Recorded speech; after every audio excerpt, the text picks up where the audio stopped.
Good morning students, welcome back to the class.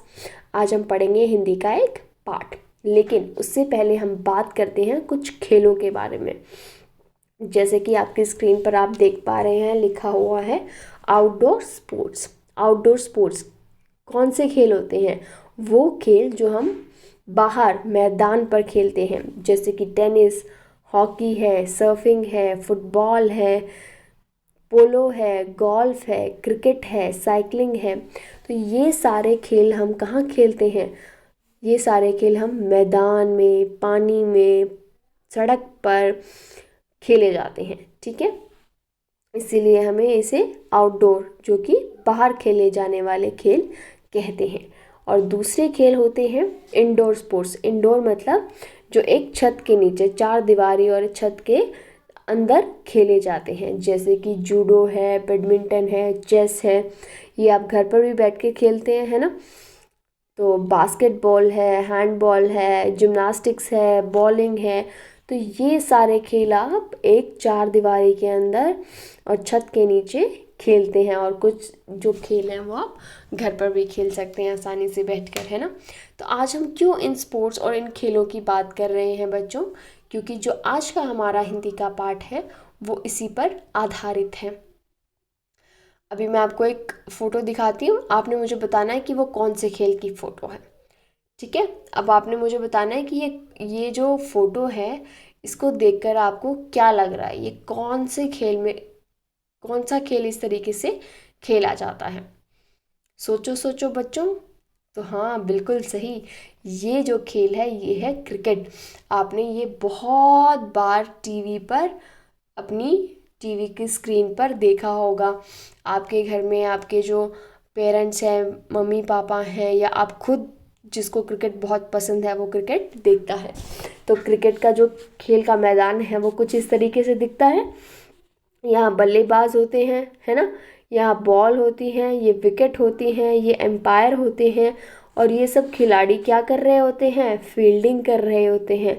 और ये fielding के जिस पॉइंट पर खड़े होते हैं, उस पॉइंट को भी एक तरीके का नाम दिया जाता है। जैसे ठीक बल्लेबाज के पीछे जो खड़े होते हैं उन्हें कहते हैं विकेट कीपर। इधर फाइन लेग, यहाँ स्क्वायर लेग। तो हर इस तरीके से हर एक खिलाड़ी का की जो जगह है उसे कोई ना कोई नाम दिया जाता है। ठीक है, तो आज का जो हमारा पाठ है वो भी कुछ इस तरीके का ही है, क्रिकेट पर ही आधारित है। और आज हम पढ़ेंगे क्रिकेट के महानायक सचिन तेंदुलकर के बारे में, कि उनके जीवन के बारे में, कि उनका जन्म कहाँ हुआ, उन्होंने क्या क्या किया अपने जीवन में। ठीक है, तो चलिए शुरू करते हैं पाठ को पढ़ना। देश के सर्वोच्च नागरिक सम्मान भारत रत्न से सम्मानित भारत के एकमात्र खिलाड़ी सचिन तेंदुलकर ने यद्यपि क्रिकेट को सदा के लिए अलविदा कह दिया है, किंतु आज भी सचिन तेंदुलकर का नाम सुनते ही बच्चे, बूढ़े, जवान सभी के चेहरे खिल उठते हैं।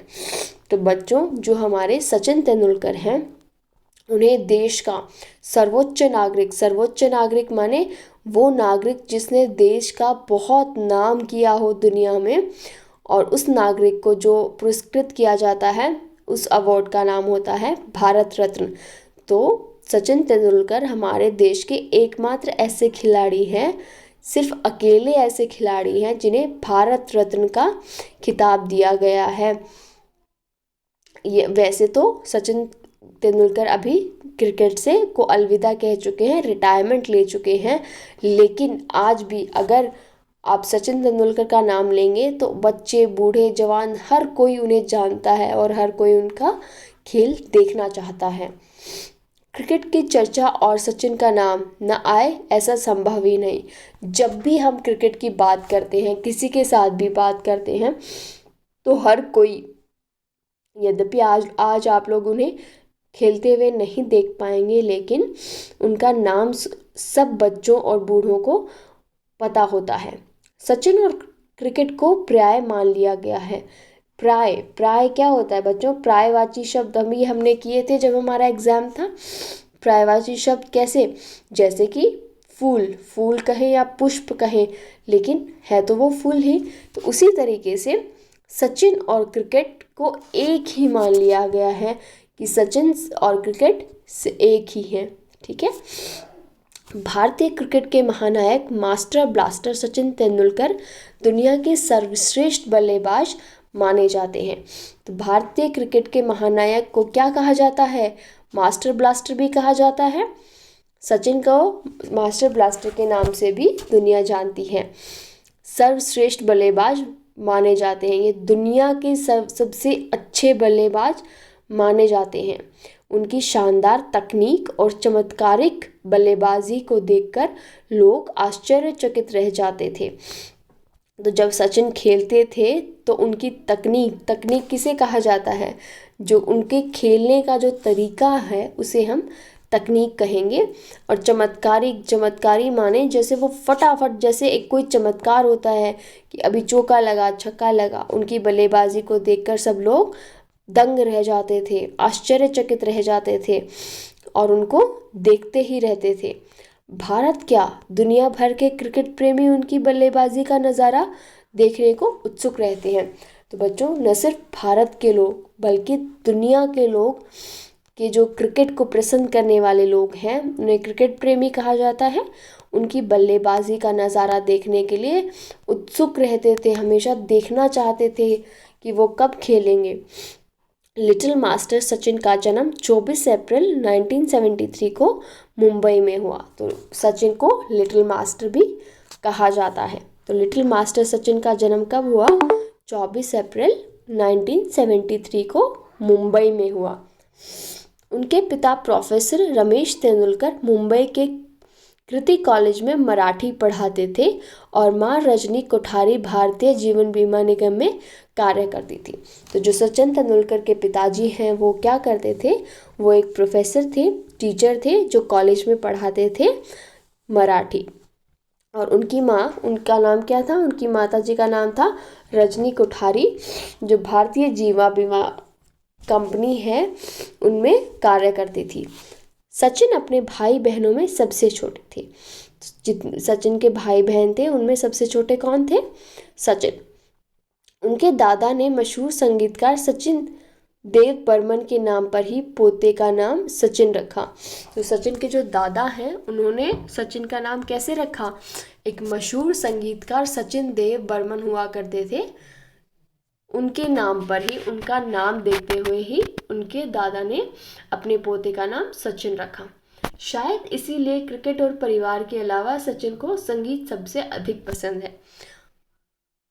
शायद क्योंकि उनका नाम एक संगीतकार के नाम पर रखा गया है, इसीलिए उन्हें क्रिकेट और परिवार, जो उनके परिवार के लोग हैं उनके बाद सबसे अधिक पसंद है क्या? संगीत। सचिन ने सबसे पहले जिस गेंदबाज का सामना किया वह थी उनकी आया लक्ष्मीबाई। तो सबसे पहले जब सचिन छोटे थे और क्रिकेट खेलने लगे थे तो वो किसके साथ खेलते थे? उनकी आया लक्ष्मीबाई के साथ। 2.5 साल के नन्हे सचिन के लिए वह छत पर प्लास्टिक की गेंद से गेंदबाजी करती और सचिन कपड़े धोने वाले डंडे से गेंदों की ठुकाई करते। तो सचिन जब छोटे थे, छोटे माने बहुत 2.5 साल के थे, वो बहुत ही छोटे थे, उस टाइम पर जो उनकी देखभाल करती थी उनकी आया, वो प्लास्टिक की गेंद से सचिन को छत पर क्रिकेट खिलवाती थी। कपड़े धोने वाला डंडा आपने देखा होगा, एक लकड़ी का छोटा सा कपड़े धोने वाला, जिससे आपकी मम्मी कपड़े, जो भारी कपड़े होते हैं उन्हें धोती होंगी, उसे प्लास्टिक का डंडा, उसे जो वो होता है एक लकड़ी का छोटा सा डंडा। सचिन के भाई अजीत, जो उनसे उम्र में 11 वर्ष बड़े हैं, स्कूल और कॉलेज की टीम में क्रिकेट खेला करते थे। तो जो सचिन के बड़े भाई थे, जो उनसे कितने बड़े हैं? 11 वर्ष बड़े हैं।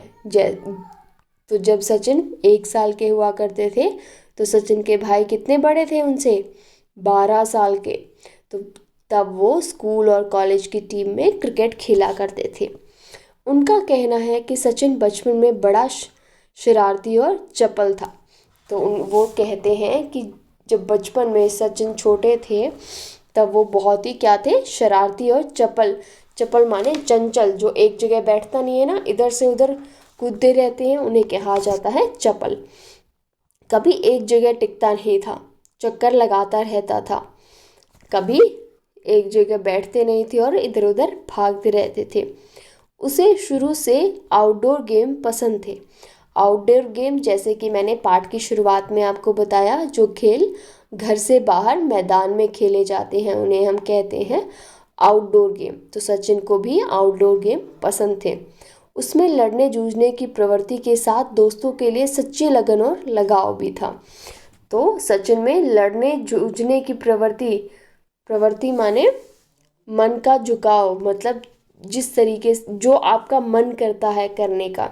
जैसे कुछ बच्चों का मन करता है कि वो क्रिकेट खेलें, कुछ का मन करता है कि वो हॉकी खेले, या कुछ का मन करता है कि वो चेस खेले। तो लड़ने जूझने की प्रवृत्ति मतलब जो झुकाव था उनका, जो उनका मन करता था, और साथ में दोस्तों के लिए सच्ची लगन और लगाव, प्यार। लगन माने लगन जिस तरीके से लगन से आप पढ़ाई करते हैं पूरे ध्यान से, उसी और लगाव जो आपको अपने भाई बहन दोस्तों से प्यार होता है उसे हम कहते हैं लगाव। सचिन का पहला हीरो खिलाड़ी क्रिकेटर नहीं बल्कि टेनिस का सितारा जॉन मैकनरो था। तो सचिन का जो सबसे पहला खिलाड़ी जो जिसको वो अपना हीरो मानते थे, वो क्रिकेट से नहीं थे बल्कि एक टेनिस के खिलाड़ी थे। जो कौन थे? John McEnroe. तथा जॉन मैकनरो की तरह सचिन के भी हाथ में टेनिस का बल्ला लिए सिर और कलाई पर बेट बांधकर घूमा करते थे। ठीक है, तो सचिन भी हाथ में टेनिस का बल्ला लिए, टेनिस का बल्ला हाथ में लेकर सिर और कलाई पर बैंड बांधे, सिर पर और कलाई पर। जब आपने किसी को टेनिस खेलते हुए देखा होगा तो वो क्या करते हैं, सिर पर एक बैंड बांधते हैं और कलाई पर हाथ में एक बैंड बांधते हैं अपने पसीना पोंछने के लिए, है ना। तो वैसे ही सचिन भी हाथ में टेनिस का बल्ला लिए और सिर पर और कलाई मतलब हाथ में बैंड बांधकर घूमा करते थे। लेकिन टेनिस के प्रति सचिन का लगाव अधिक दिनों तक नहीं टिका और उनका झुकाव क्रिकेट की ओर हो गया। तो टेनिस का जो उनका प्यार था वो कुछ ही दिनों तक उनको अच्छा लगा, उसके बाद उन्हें क्रिकेट अच्छा लगने लगा। बचपन से ही सचिन का क्रिकेट खेलने का अपना तरीका था। जैसे आपका हर किसी बच्चे का अलग तरीका होता है पढ़ाई करने का, उसी तरीके से सचिन का भी एक अलग सा तरीका था क्रिकेट को खेलने का। उनके इसी तरीके और लगाव ने उनके भाई अजीत का ध्यान आकर्षित किया। तो उनके जो उनका तरीका था, जिस तरीके से वो खेलते थे और जितना उन्हें प्यार था क्रिकेट से, है ना। आपको भी कोई चीज़, आपको भी कोई खेल इतना अच्छा लगता होगा कि आप उसको बार बार खेलना चाहते हैं और उस खेल को खेलने के लिए आप सदा तैयार रहते हैं, है ना। तो उसी लगाव को देखकर उनका जो भाई थे अजीत, उन्होंने देखा और उनका ध्यान उनकी तरफ आकर्षित हुआ। उन्होंने शारदाश्रम विद्या मंदिर के कोच रमाकांत अचरेकर से अपने भाई को क्रिकेट सिखाने का अनुरोध किया। तो उन्होंने क्या किया कि शारदाश्रम विद्या मंदिर के नाम का एक विद्यालय था, जहाँ पे कोच कौन होते हैं? जो परीक्षण देते हैं, जो बताते हैं कि किस तरीके से खेला जाता है खेल। रमाकांत अचरेकर से अपने भाई को क्रिकेट सिखाने का अनुरोध किया, उनसे प्रार्थना की कि वो उनके छोटे भाई जो कि सचिन थे उन्हें क्रिकेट सिखाएं। उस समय सचिन बांद्रा में घर के पास ही इंडियन एजुकेशन सोसाइटी के न्यू इंग्लिश स्कूल में पढ़ते थे। तो उस समय सचिन अपने घर के पास ही एक इंडियन एजुकेशन सोसाइटी थी जिसमें कि न्यू इंग्लिश स्कूल था, जहाँ पर वो पढ़ते थे। उनके ज़्यादातर दोस्त उसी स्कूल में थे, तो उनके जितने भी दोस्त थे वो सब उसी स्कूल में थे।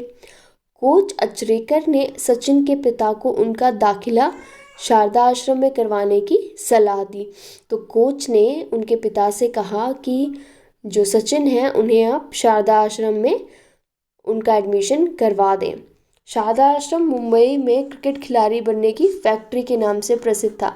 जो शारदा आश्रम मुंबई स्कूल था, एकेडमी थी, वो क्रिकेट खिलाड़ी बनाने की फैक्ट्री के नाम से प्रसिद्ध थी। क्रिकेट खिलाड़ी बनाने की मतलब कि वो कोई डॉल नहीं बनाते थे, वहाँ पर इतना अच्छा कोचिंग और प्रशिक्षण दिया जाता था कि वहाँ पर जितने भी लोग आते थे वो खेल में, क्रिकेट के खेल में प्रसिद्ध हो जाते थे।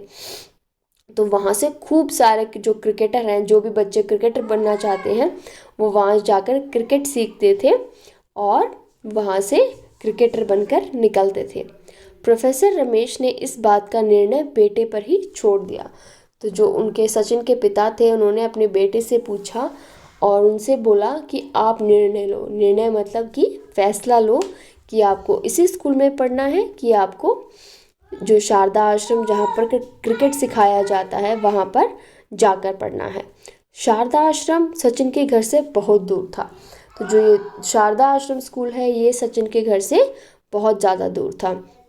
साथ ही दोस्तों का साथ छोड़ना भी आसान न था, और साथ में अगर वो इस स्कूल से दूसरे स्कूल में जाते तो उनके जो दोस्त हैं वो भी छूट जाते। जैसे कि आप लोग भी एक स्कूल से दूसरे स्कूल में जाते हो, एक स्कूल में, पुराने स्कूल में आपके दोस्त बन जाते हैं और वहाँ पर आपके दोस्त फिर पीछे छूट जाते हैं। बच्चों, हम पढ़ रहे थे कि जो प्रोफेसर रमेश थे, उन्होंने जो निर्णय था कि उन्हें पुराने स्कूल में ही रहना है या नए स्कूल में जाना है, उसका निर्णय उन्होंने सचिन पर ही छोड़ दिया था। और सचिन के लिए अपने पुराने दोस्तों को छोड़कर नए स्कूल में जाना आसान नहीं था, पर सचिन के लिए क्रिकेट ज़्यादा महत्वपूर्ण था। उन्होंने निर्णय लेने में ज़रा भी देर न लगाई और इस तरह उनका दाखिला शारदा आश्रम में करवा दिया गया। तो सचिन के लिए क्रिकेट सीखना बहुत ज़्यादा इम्पोर्टेंट था, क्योंकि वो क्रिकेट से बहुत ज़्यादा प्यार करते थे। तो उन्होंने जो अपना फैसला है वो लेने में बिल्कुल भी देर न लगाई और शारदा आश्रम में अपना जो एडमिशन है वो ले लिया। अब शुरू हुआ सचिन का अभ्यास और प्रशिक्षण। प्रतिदिन वह सुबह 6 बजे शिवाजी पार्क में नेट अभ्यास के लिए पहुंच जाते और वहां से स्कूल। तो सुबह सुबह, अब जब शारदा आश्रम में सचिन ने एडमिशन ले लिया, तब उनका अभ्यास और प्रशिक्षण शुरू हुआ। प्रतिदिन वो सुबह 6 बजे, हर रोज़ सुबह 6 बजे उठकर वो शिवाजी पार्क के नेट पर, एक आपने देखा होगा कि नेट लगा होता है जहाँ पर जो क्रिकेटर्स हैं वो अभ्यास करते हैं, और वहाँ से वो स्कूल चले जाते थे। शारदा आश्रम शिवाजी पार्क के पास ही था। शाम को स्कूल से लौटकर वे फिर अभ्यास करते। जैसे ही स्कूल ख़त्म होता, वो फिर से क्रिकेट का अभ्यास करने पहुँच जाते। सचिन के चाचा चाची का घर शिवाजी पार्क के पास ही था, अतः सचिन को चाचा के घर ही रहने भेज दिया गया। तो जो सचिन के चाचा चाची हैं वो शिवाजी पार्क के पास ही रहते थे, और इतनी दूर से वो घर लौटने में रात हो जाती थी उनको। तो इतनी मेहनत करने के बाद वो थक जाते थे, इसलिए वो चाचा चाची के घर ही रहने लगे। अपने पिता, भाई और कोच के अलावा सचिन जिनके सबसे ज़्यादा प्रभाव पड़ा, उनमें चाचा और चाची भी शामिल हैं। कोच और परिवार के अलावा जो सबसे ज़्यादा प्रभाव, मतलब सबसे ज़्यादा जिससे वो प्यार करते थे या जिसका वो सम्मान करते थे या जिससे वो सीखते थे चीज़ें, वो थे अपने कोच और फैमिली के अलावा उनकी चाचा चाची। ठीक है, तो बच्चों, ये था आज का हमारा पाठ। आगे का पाठ है वो हम कल पढ़ेंगे। आज आपके लिए जो होमवर्क है वो है 2 प्रश्न, जो मैं जिनकी पिक्चर मैं आपको लगा के दूंगी। एक प्रश्न है कि आपने क्रिकेट की किट में क्या क्या चीज़ें होती हैं, इसका पता लगाना है। किट माने जैसे कि अगर एक क्रिकेटर है, अगर आप क्रिकेट खेलना चाहते हो और आपके पास क्रिकेट की कोई किट है, तो आपके पास क्या क्या होगी, है ना। बैट होगा, है ना, वो तो है ही है, बिना बैट के आप नहीं खेल सकते। बॉल होंगे, स्टंप होगा, और क्या क्या चीज़ें होंगी।